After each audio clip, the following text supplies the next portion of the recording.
Muy buenos días a todos y a todas. Bienvenidos, como todos los jueves, a este programa Pensándolo Bien desde el restaurante Arrope en la Facultad de Derecho de la Universidad Interamericana.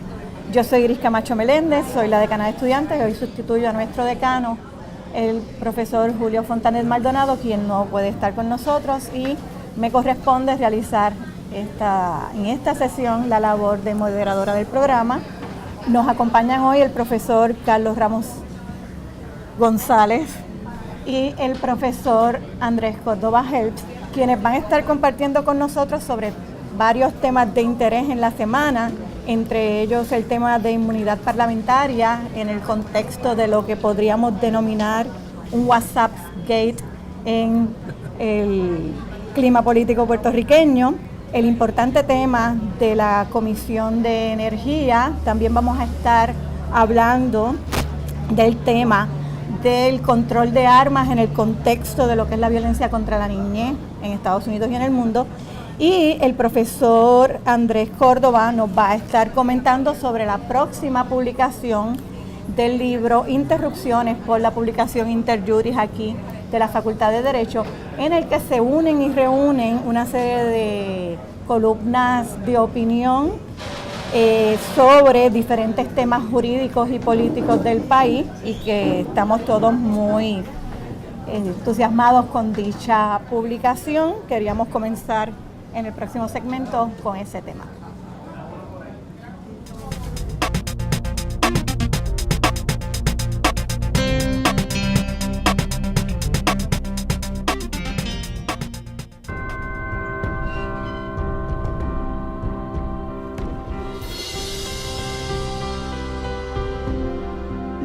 Hace 100 años comenzó a trazarse un camino en San Germán, Puerto Rico.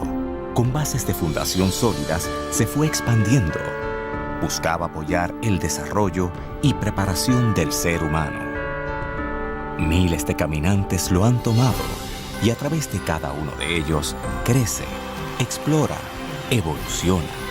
Pasa por retos, triunfos y logros que lo fortalecen a cada paso. Hoy, el camino de la Universidad Interamericana continúa en los pasos de las nuevas generaciones y mira hacia el futuro con optimismo, ya que con una preparación sólida, avanzada y de valores, se transforma el camino de Puerto Rico. Universidad Interamericana, 100 años haciendo caminos. Para mí el estudiar en la Inter, específicamente en la Escuela de Aeronáutica, es progreso. Hoy día el piloto es más bien un administrador de los sistemas dentro de la cabina, y esto requiere que el piloto piense y actúe de una forma diferente. Me siento segura que estoy recibiendo una preparación de alta calidad. Al final llegué a la conclusión de que si yo lo que quería era una carrera profesional completa, yo tenía que estudiar en la Inter. La Inter es una universidad con programas académicos que se adaptan a las necesidades educativas actuales. Somos una universidad que avanza rápidamente, a la par con los cambios tecnológicos y retos que presenta el siglo XXI. Somos una universidad centenaria que prepara los futuros talentos que guiarán el destino de la sociedad puertorriqueña. Somos la Inter, una universidad completa. Somos tu mejor elección.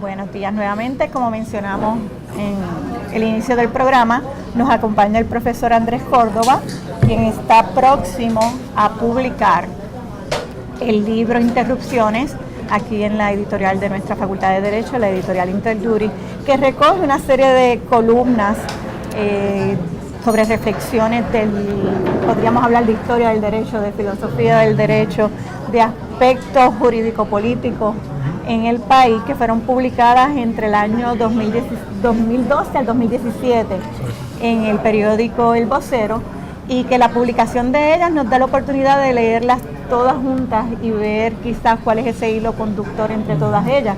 Si quisieras comenzar comentándonos sobre eso, ¿cuál tú entiendes que es el hilo conductor de las columnas? Bueno, déjame empezar por el título, es la forma más más general acercarse a cualquier texto. Yo llamé el texto, titulé el conjunto de columnas como interrupciones, pensando en Walter Benjamin, un pensador alemán, ¿verdad? Del siglo XX, de la década 20 y los 30, cuando había hecho una colección también de muchos trabajos que la refería como interrupciones, en la medida que pretendía detener, ¿verdad? La reflexión en un momento dado, ¿verdad? En sus caminatas, ¿verdad? Por la ciudad, por Berlín, por la Alemania de aquel entonces. Tomando esa idea obviamente de la columna como un detente, pues obviamente lo que pretenden al final del día todas ellas, y las otras que he escrito que no se han publicado, es precisamente interrumpir al lector y tratar de invitarlo a reflexionar sobre temas que de ordinario estamos muy dados, ¿verdad? A pasar, ¿verdad? Como algo que ya está atendido, resuelto, que no merece mayor comentario. Así que, y claro, en la medida que soy, por supuesto, profesor de Derecho, pues los temas jurídicos y filosóficos son los que me llaman la atención. Y claro, como decía de Tocqueville, ¿verdad? De que la referencia de Estados Unidos, que todo problema político eventualmente se convierte en un problema jurídico. Lo cierto también que aquí en Puerto Rico ocurre lo mismo. Así que todo problema político, todo problema social se convierte de alguna manera en un problema de jurídico que hay que atenderlo desde el punto de vista de la normatividad. Así que yo creo que en ese sentido pues trato obviamente de mantener una reflexión en esos temas. Toco temas obviamente constitucionales, temas obviamente de comparación del derecho civil con el common law, problemas de interpretación y de hermenéutica jurídica, y problemas culturales y su obviamente impacto en el campo jurídico y filosófico. Así que nada, eso más o menos es el propósito del texto. Y en gran medida creo yo que puede ser beneficio particularmente para estudiantes universitarios y tal vez de primer año de escuela de Derecho, para que vean obviamente el entrejuego entre el problema jurídico y los problemas políticos y filosóficos que muchas veces estamos dispuestos a pasar por alto. Déjame comentar si me repite, Claro. Yo tuve la oportunidad de ver algunos de los trabajos de Andrés. Y ya comentar agradecerte públicamente por el prólogo que escribiste. Bueno, eso es un privilegio que me otorgaste de escribir el prólogo, pero independientemente de lo que pueda decir el prólogo, me parece a mí que ese libro se llama Interrupciones, pero en algunas ocasiones puede llamarse lo que en inglés se llama disruption. Es decir, porque es una invitación al lector en algunos artículos, sobre todo a pensar bien crítico, desde una perspectiva a veces no tradicional, o al menos contracorriente. Y Andrés tiene esa capacidad de mover al lector a pensar críticamente sobre los asuntos que afectan a nuestro país. Y hay varios artículos ahí específicamente dirigidos a eso, un poco a pensar contracorriente desde la lucidez y la extraordinaria formación intelectual que tiene Andrés. Pero además de eso, hay artículos, como él dice, que van dirigidos a educar. Ese artículo, por ejemplo, sobre el common law versus el civil law, lo que es o no una constitución, son extraordinariamente útiles para el no abogado, para el estudiante que comienza. Es decir, como están escritos, conceptualizados en forma de columna, siguen siendo una lectura relativamente sencilla, no hay que perderse en notas al calce y resumidos de una manera que me parece que solo Andrés puede hacer. Así es que tan pronto esté disponible, yo invito a todos y a todas a que lo adquieran y se recreen, y se eduquen y estén en acuerdo y en desacuerdo con lo que dice Andrés, pero importante tenerlo todos. Sí, no. Y quería comentar también, pues yo creo que yo lo menciono en la introducción del texto, y no es tanto sobre el aspecto jurídico, sino también yo creo la pobreza que yo creo lamentablemente que estamos viviendo, la pobreza intelectual en el campo periodístico, por lo general, por notables y excepciones, pero por lo general las columnas hoy día son meramente ejercicios partidarios, ¿verdad? Que realmente no invitan a la reflexión del lector. Y siempre me gusta hacer la comparación, no es que esto pretenda ser como ellos, pero por lo menos esa es la incitación. En los Federalist Papers, ¿verdad? En el derecho constitucional norteamericano, que a fin de cuentas son de origen periodístico. Así es. Y son trabajos cortos, ¿verdad? Pero verdaderamente al grano, y que hoy día son canónicos. Yo creo que nosotros, las facultades de Derecho, los profesores de Derecho, tenemos que ver eso como un modelo, ¿verdad? A seguir en todas nuestras intervenciones en el aspecto público. Y segundo, y esto también lo comento en una de las columnas, a mí me preocupa como ciudadano, ya no como profesor de Derecho, la juridificación de la discusión pública, donde son los profesores de Derecho y los abogados los que tienen un monopolio, entre comillas, del conocimiento y el debate, cuando la realidad es que es un problema cívico, ciudadano, todos deben participar. Y por lo tanto es importante, ¿verdad?, ampliar en ese sentido la base, ¿verdad?, de los lectores y los que intervienen en el debate. Me parece bien interesante y es algo sobre lo que precisamente ayer estaba conversando con algunas personas. La interrupción ante el peligro de lo dado, ¿verdad? Hablar sobre asuntos que pensamos que ya están claramente establecidos para darnos cuenta de que no están claramente establecidos, de derechos que pensamos que se obtuvieron y que ya no hay vuelta atrás, que se obtuvieron como conquistas, pero en la medida en que pensamos que ya están dados, dejamos de elaborar sobre ellos, dejamos de hablar sobre ellos, así que el tema de vamos a interrumpir la cotidianidad, vamos a interrumpir quizás lo natural para discutir estos temas que realmente no se dan por dados o no debemos dar por dados. En el ejercicio de esa crítica, precisamente, y tú mencionas, por ejemplo, las conquistas que tal vez están logradas. Pues primera pregunta que yo me haría es, ¿de qué conquistas te refieres? Porque la conquista de uno es la derrota de otro. Así que cuando uno logra algún tipo de adelanto o avance de un sector o un grupo, es porque alguien también tiene que ceder su reclamo. Así que ese ejercicio, obviamente, de cómo conciliarle las competencias de la fuerza sociales y políticas, ¿verdad?, culturales, ¿verdad?, de una sociedad, merece obviamente de una lectura mucho más crítica. También yo respondo en gran medida a lo que yo entiendo que ha sido una dejadez de parte de la academia, porque en el sentido de que hemos siempre invocado la importancia de la crítica, ¿verdad?, el estudio crítico, pero nunca hemos verdaderamente tornado el ojo a la crítica. O sea, ¿qué significa ser crítico? Y muchas veces entonces lo que usamos la crítica como un pretexto de adelantar nuestros propios prejuicios. Y en ese sentido hay que devolver la mirada hacia esos fundamentos, esas bases, que me parece a mí pues es la razón de la interrupción, ¿no?, del texto. Sí. Este trabajo de escribir columnas de opinión, que como tú bien lo has dicho, ¿verdad?, son jurídicas, pero también son periodísticas en cierta medida, ha pasado ya de las que publicaste estos años en El Vocero, a las que más recientemente estás publicando en el periódico The Hill, que es un periódico de análisis político en los Estados Unidos. ¿Cómo es esa experiencia de estar publicando para ese otro público? Sí, llevo publicando en la revista digital The Hill, en Washington, D.C. ya de un año ya, desde el principio del 2017. Y es una audiencia muy distinta, porque obviamente el The Hill como político, que es el otro periódico digital de Washington, D.C., son periódicos que en gran medida van dirigidos a una audiencia muy particular, que son los congresistas, los staffers y los que trabajan en el sector público en Washington, D.C. Así que obviamente la audiencia matiza lo que uno obviamente puede estar diciendo y discutiendo en el texto. Y fundamentalmente esas columnas van dirigidas al problema político del estatus y la relación obviamente que tenemos con Estados Unidos, digamos, la relación está accidental y accidentada, ¿verdad?, que tenemos, y que obviamente con cada cual tiene sus ideas, obviamente, si somos o no somos una colonia, somos un territorio, si incorporado o no incorporado. Pero bien, todos esos temas me parece a mí, lo estamos viviendo con la crisis por la cual estamos pasando en Puerto Rico, tenemos que resolver y tenemos que entender. Así que esa experiencia a mí me ha sido muy sorpresiva para mí, de que haya demandado ese espacio y que se esté logrando esas publicaciones. Y que yo creo que más temprano que tarde va a culminar en un libro también. Porque, y obviamente con una audiencia al ser en inglés y sobre un tema donde si algo se está demostrando en los últimos meses es que es un público muy poco educado, el que históricamente ha existido en la nación norteamericana, sobre lo que es y lo que somos los puertorriqueños.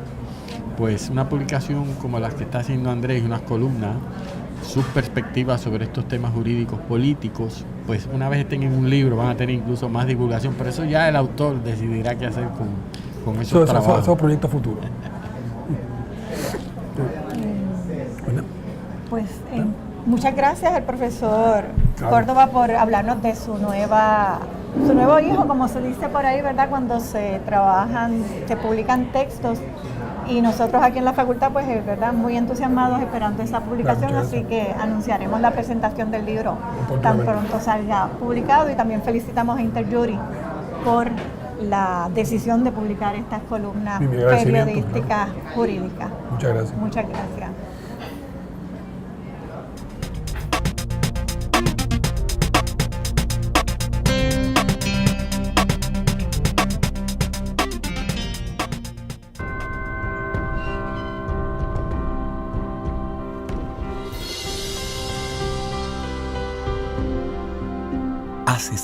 años comenzó a trazarse un camino en San Germán, Puerto Rico. Con bases de fundación sólidas, se fue expandiendo. Buscaba apoyar el desarrollo y preparación del ser humano. Miles de caminantes lo han tomado y a través de cada uno de ellos crece, explora, evoluciona, pasa por retos, triunfos y logros que lo fortalecen a cada paso. Hoy, el camino de la Universidad Interamericana continúa en los pasos de las nuevas generaciones y mira hacia el futuro con optimismo, ya que con una preparación sólida, avanzada y de valores, se transforma el camino de Puerto Rico. Universidad Interamericana, 100 años haciendo caminos. Para mí el estudiar en la Inter, específicamente en la Escuela de Aeronáutica, es progreso. Hoy día el piloto es más bien un administrador de los sistemas dentro de la cabina y esto requiere que el piloto piense y actúe de una forma diferente. Me siento segura que estoy recibiendo una preparación de alta calidad. Al final llegué a la conclusión de que si yo lo que quería era una carrera profesional completa, yo tenía que estudiar en la Inter. La Inter es una universidad con programas académicos que se adaptan a las necesidades educativas actuales. Somos una universidad que avanza rápidamente, a la par con los cambios tecnológicos y retos que presenta el siglo XXI. Somos una universidad centenaria que prepara los futuros talentos que guiarán el destino de la sociedad puertorriqueña. Somos la Inter, una universidad completa. Somos tu mejor elección.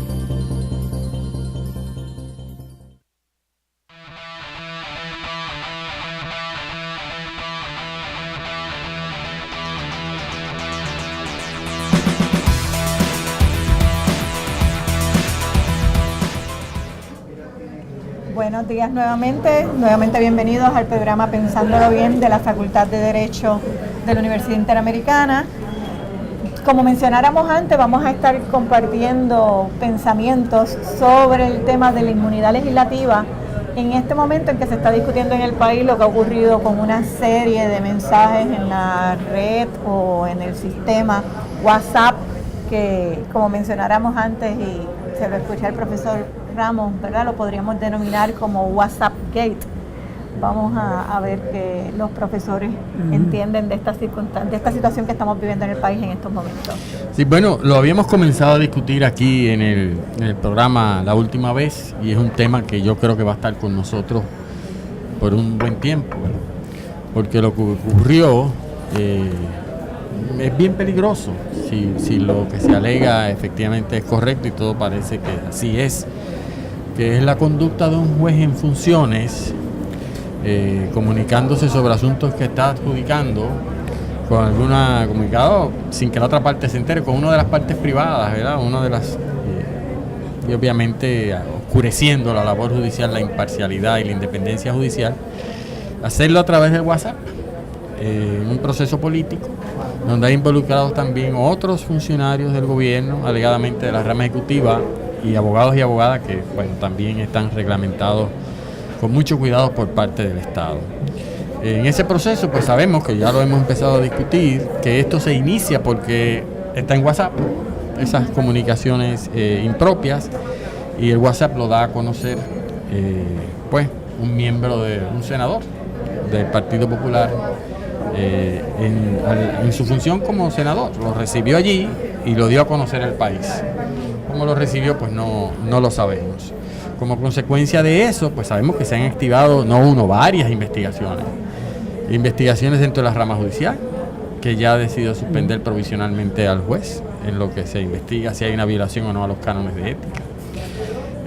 Investigación de la rama ejecutiva a través de su secretaria de Justicia, que está indagando sobre si en efecto ha habido o no violaciones a la ley, que en ese contexto es que se va a dar lo que vamos a hablar ya mismito. Hay anunciadas también una investigación legislativa de parte del propio Senado, su presidente, que ha dicho que quisiera también investigar el asunto.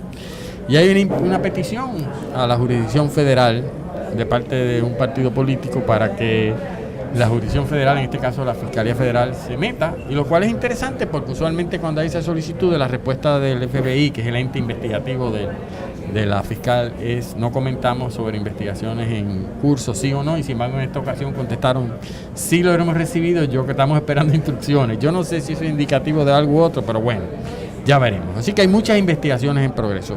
Como parte de ese proceso, de la investigación, sobre todo de la Secretaria de Justicia, pues se citó al senador, en este caso el senador Aníbal José Torres, que es el que da a conocer el WhatsApp, para que diera una declaración. Como también está citado, y de hecho creo que compareció ayer a la rama judicial, con relación a lo que él sabe.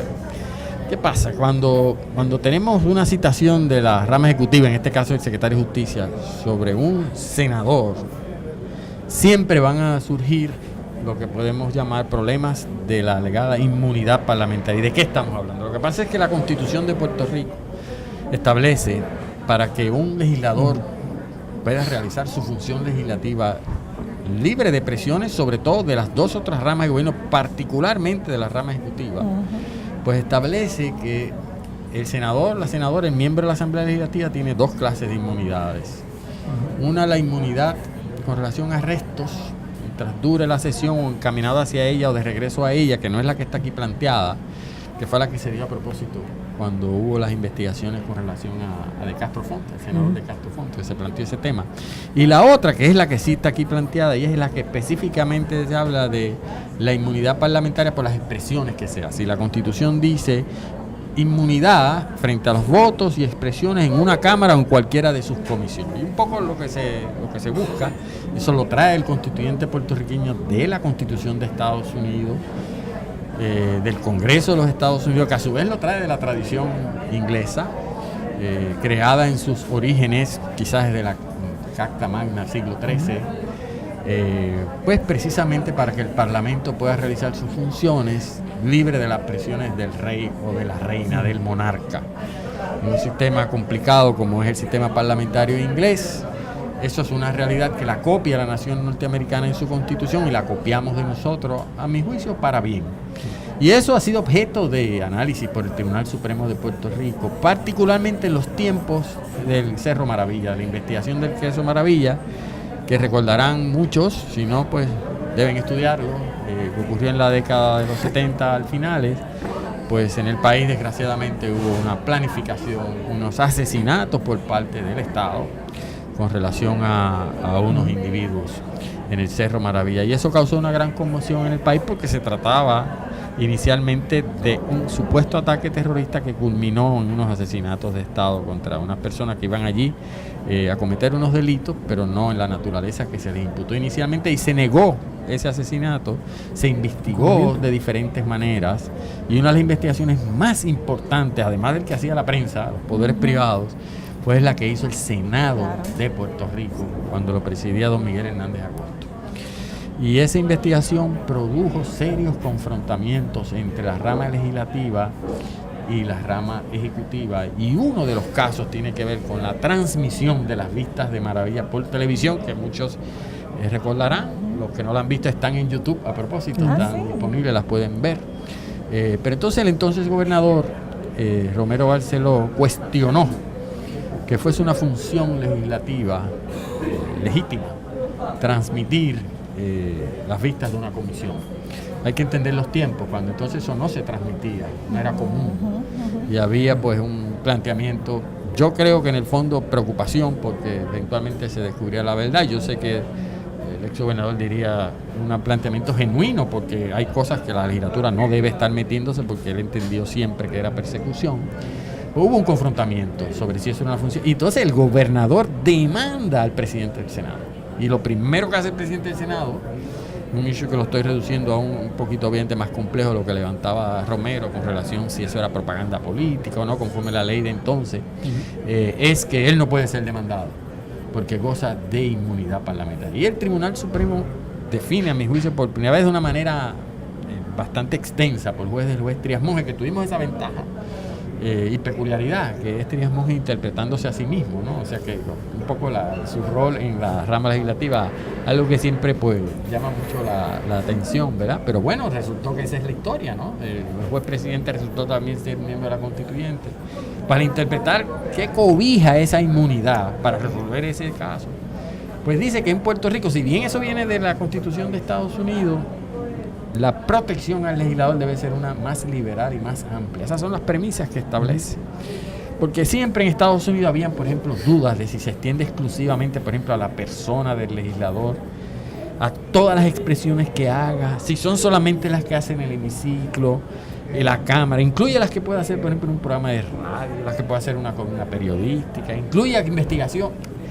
Hay toda una serie de controversias que se pueden desarrollar sobre este tema y el Tribunal Supremo dice, no, la inmunidad es bien amplia porque la función legislativa, que es la que persigue proteger esta inmunidad, es bien amplia.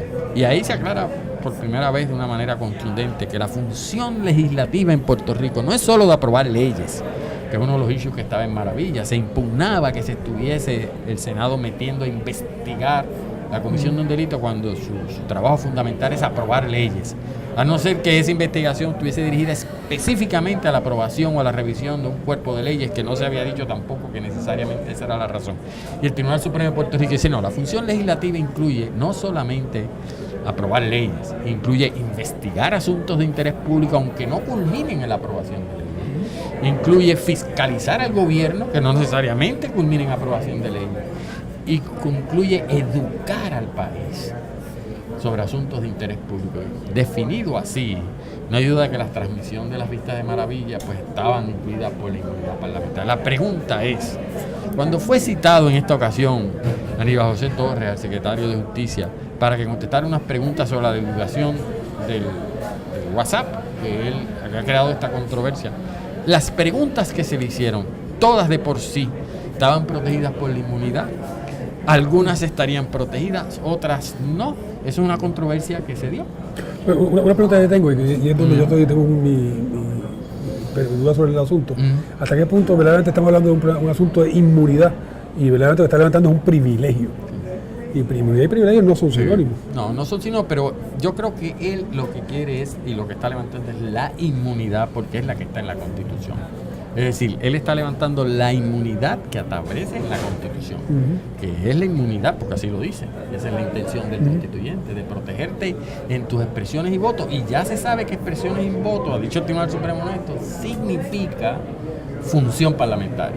Y por lo tanto, la mera citación de la ley podría implicar un problema. Está dispuesto a cooperar, pero no está obligado. En este caso asistió.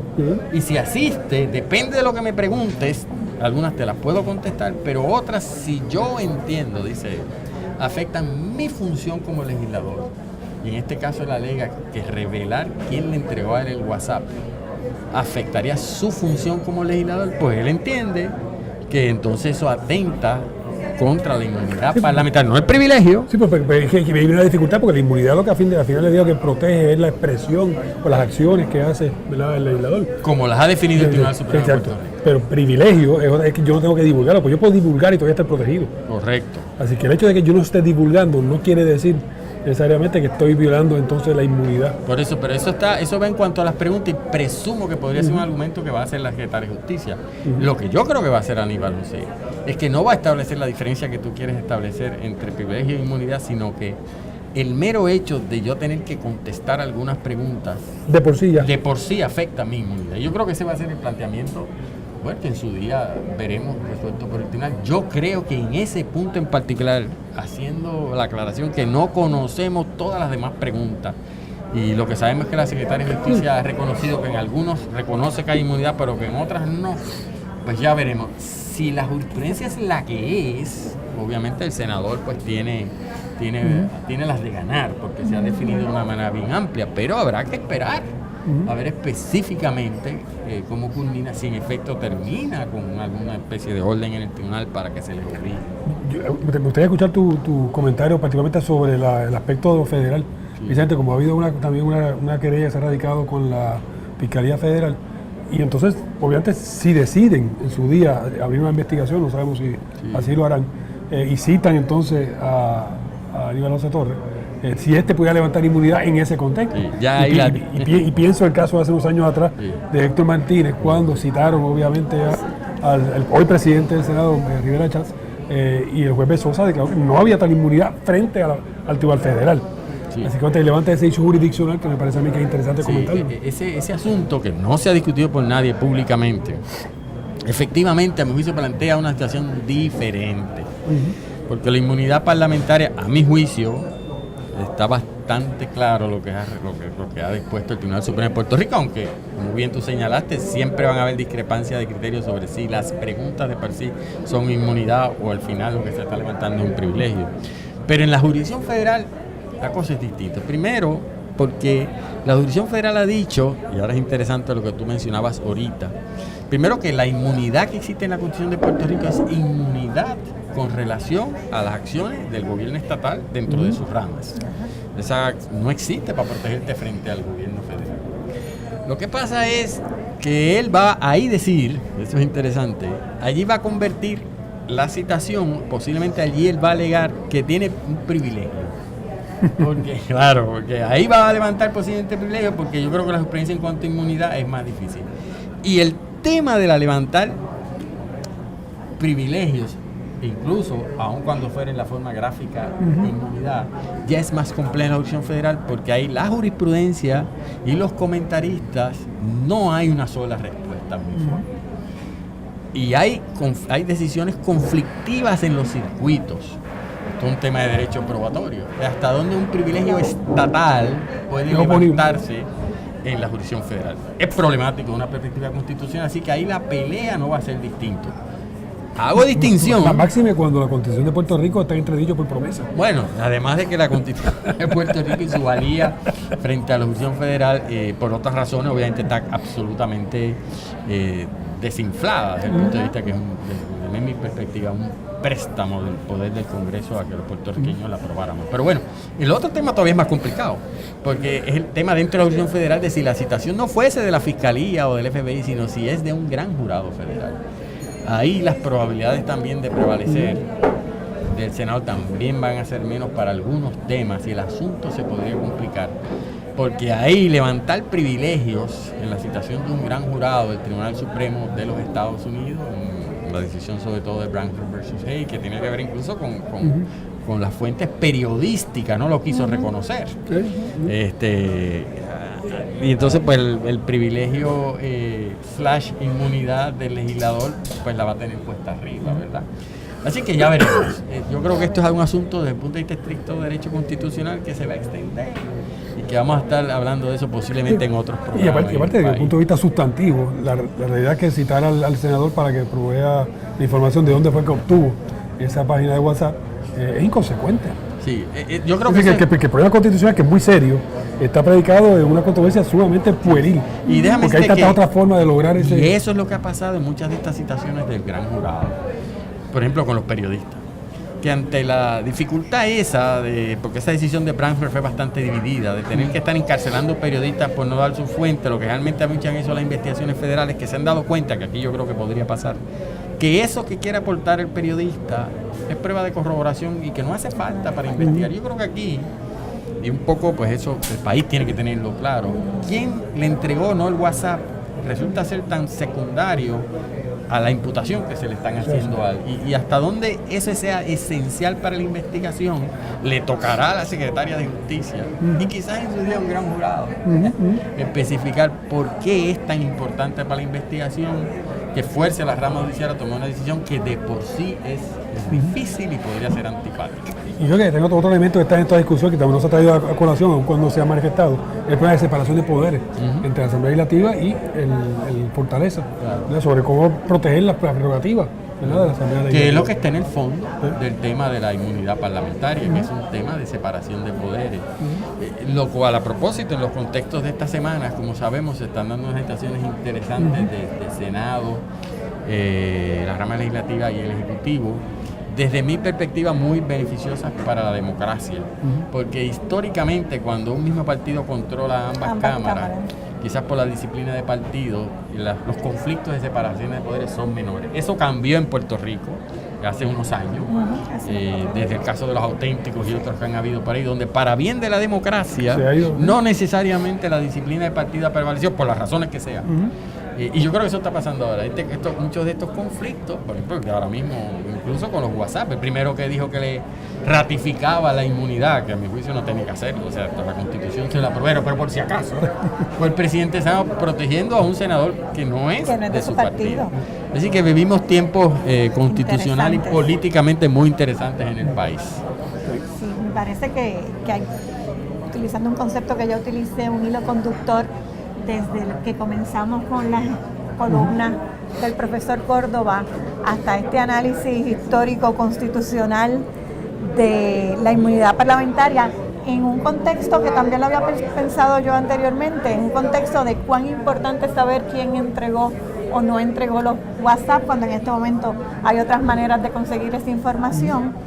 Y qué es lo verdaderamente importante detrás de esto, porque daría la impresión que se ha convertido en un proceso contra el senador Aníbal José, en lugar de las serias imputaciones que hay en relación, ¿verdad?, a sus funciones como juez, que demuestra la publicación de estos WhatsApp. Así que interesantísimo, y veremos, y esto va a ser para largo, como señala el profesor. Una dirección que no se ha discutido, porque te lo han mencionado, y el elemento ético del juez y los abogados en la comunicación es parte. Y me parece a mí que es importante tomar nota de eso, porque eso es un tema que por razones obviamente tal vez de la integridad de la rama judicial es importante que se tome nota. Y también ver las prácticas en los tribunales a lo largo de los años, de las comunicaciones es parte entre jueces, ¿verdad? Y abogados.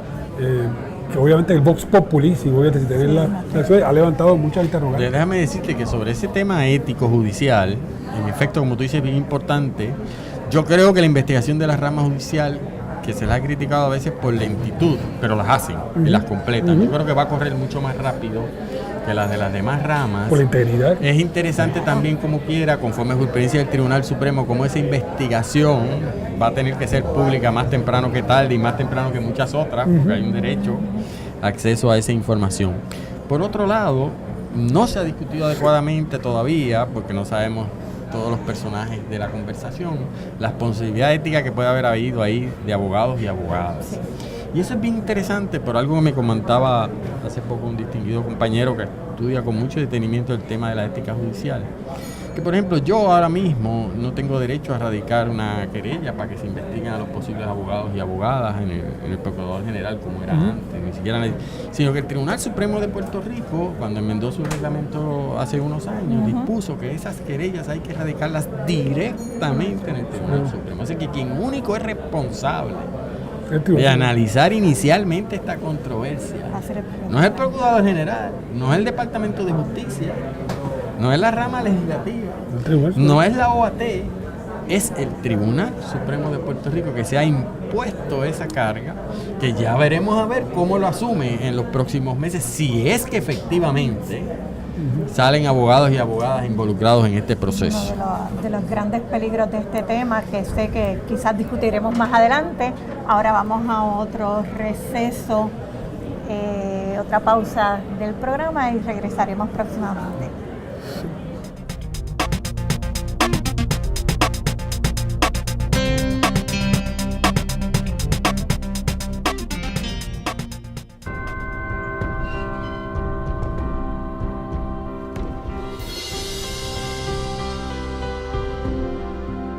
Hace 100 años comenzó a trazarse un camino en San Germán, Puerto Rico.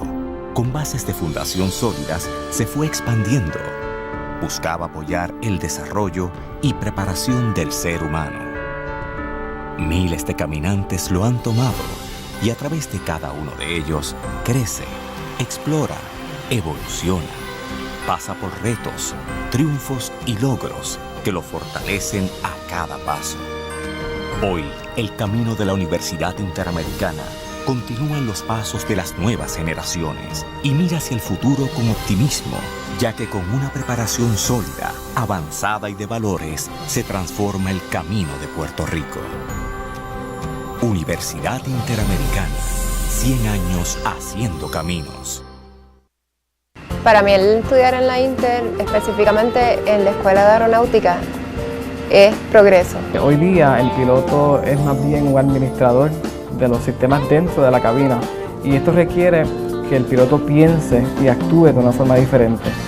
Me siento segura que estoy recibiendo una preparación de alta calidad. Al final llegué a la conclusión de que si yo lo que quería era una carrera profesional completa, yo tenía que estudiar en la Inter. La Inter es una universidad con programas académicos que se adaptan a las necesidades educativas actuales. Somos una universidad que avanza rápidamente, a la par con los cambios tecnológicos y retos que presenta el siglo XXI. Somos una universidad centenaria que prepara los futuros talentos que guiarán el destino de la sociedad puertorriqueña. Somos la Inter, una universidad completa. Somos tu mejor elección.